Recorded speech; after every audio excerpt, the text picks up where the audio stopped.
Good morning. I want to approach our subject in a little different way this morning. Yesterday and the day before, I've been approaching it sort of from, as Julianne would say, from the bottom up, starting with the definition of actual occasions and kind of putting them together to create a world picture.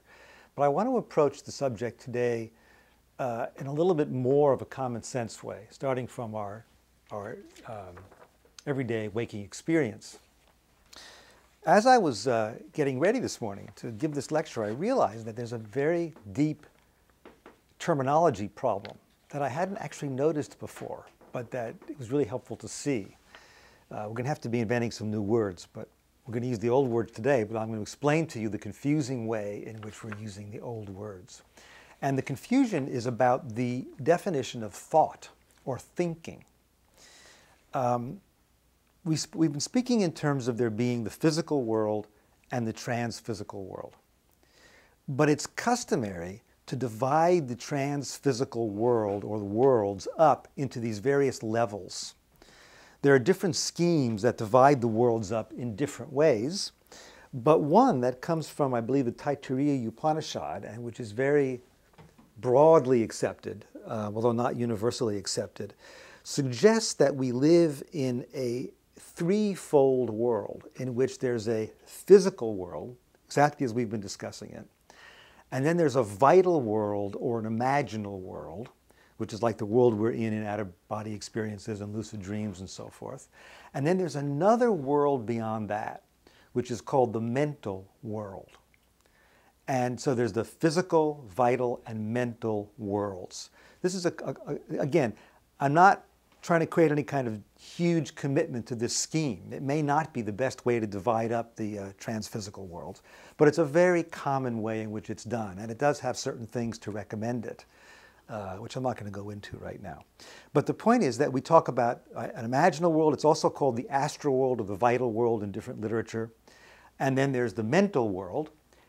And so we use mind in the sense that it pertains to the mental world. But I've been using the word mind in a completely different way.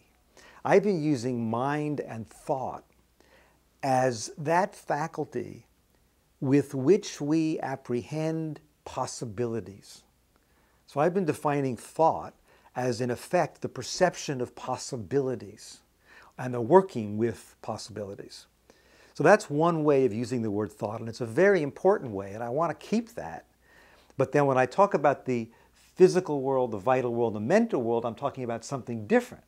Because even in the mental world, there's the perception of possibility and decisions among them, which is also called thought. Right? So these are two different meanings for the word mind or thinking. And I'm not going to try to make a new word this morning. I'm just going to point out that you have to be alert to those two different usages. Is that clear? Okay. So you'll see why this is applicable, but I wanted to say this at the beginning, and it's going to require some work to sort this out on a terminological level. So what I want to do today is the topic of today is the human situation in the larger cosmos. Right? How do we understand our own existence day to day, and how do we understand the destiny of our personality from birth and through life into the afterlife in terms of the larger cosmology that I've been describing? That's the topic of today. And I want to start by pointing again to the fact that we have more than 5 senses. We all know that in the course of our everyday lives, we experience images and sounds which do not come to us through our senses. For example, most of us frequently have a voice in our heads that we're talking with, right? The sort of ongoing discursive voice, which we hear, but not through our ears. And most of us find that images will appear to us. Memories often come in the form of images. Thoughts and insights often come in the form of images. For example, there's the very famous example of the person who discovered benzene rings, who discovered them after a dream in which he dreamed about a Ouroboros, a snake biting its own tail. right? So very often we see images, and we also see images, of course, in dreams and in various kinds of hallucinatory experiences. And all of these visual images and auditory impressions do not come through the physical senses. They come through the transphysical senses, through the senses that belong to our transphysical bodies. Now also, we have proprioception, which is the kind of cloud of feeling that we have in the region of our body, usually focused in our trunk, right? And so, for example, we have the feeling of lust or the feeling of love or the feeling of sadness, right? These different feelings that we feel in our body, and it's not clear that we feel those with our physical body either. Because, for example, we will often feel someone else's sadness, and it'll impact us in some powerful way. And I'm not sure in fact, I'm quite sure we don't do that with our physical senses. There's a transphysical feeling that we also have. And so we have a lot of senses, right? At least 10, an inner and an outer version of each of our customary senses, and maybe others. So there are a lot of senses that we have, and let's just stop for a second and contemplate that. Let's say we have at least 10 senses, and our current scientific understanding is only based on 5 of them. It makes it very clear that that understanding is definitely an understanding characterized by excessive abstraction, right? Only covers part of the data. So I'm really making a bid for a broadening of the definition of sensation. It includes, as I said yesterday, empathy and telepathy, which we'll talk a little bit more, and all these subtle senses, which may or may not be the same thing. I haven't worked all that out. But you get the point, right, is that we have a lot of senses. We have a lot of ways of knowing reality that are not just our eyes, ears, nose, tongue, and body. But now, we usually think, what we're taught is that what we sense through our physical senses really puts us in touch with the outer world, but what we sense with our subtle senses doesn't.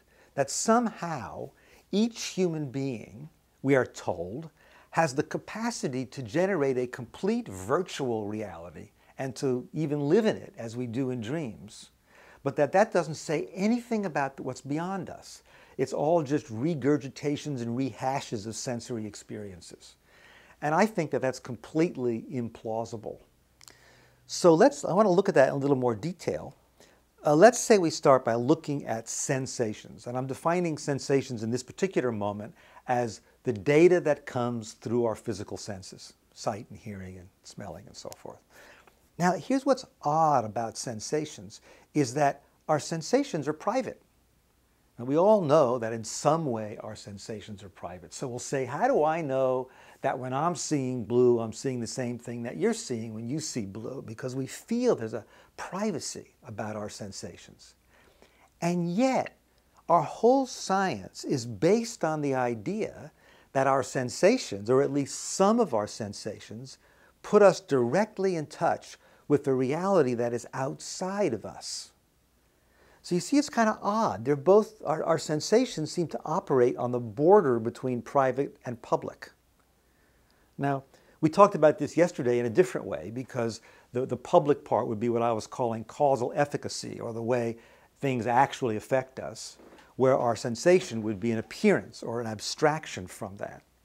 So we can explain it that way, but let's just stay with this on a more superficial level. Notice the oddness that our sensations are on the border between private and public. So out there in the world, we think, there's this ocean of energy or of causal transmission taking place, the stuff that scientists talk about. And then when that energy impinges on us, it is transformed into sensation.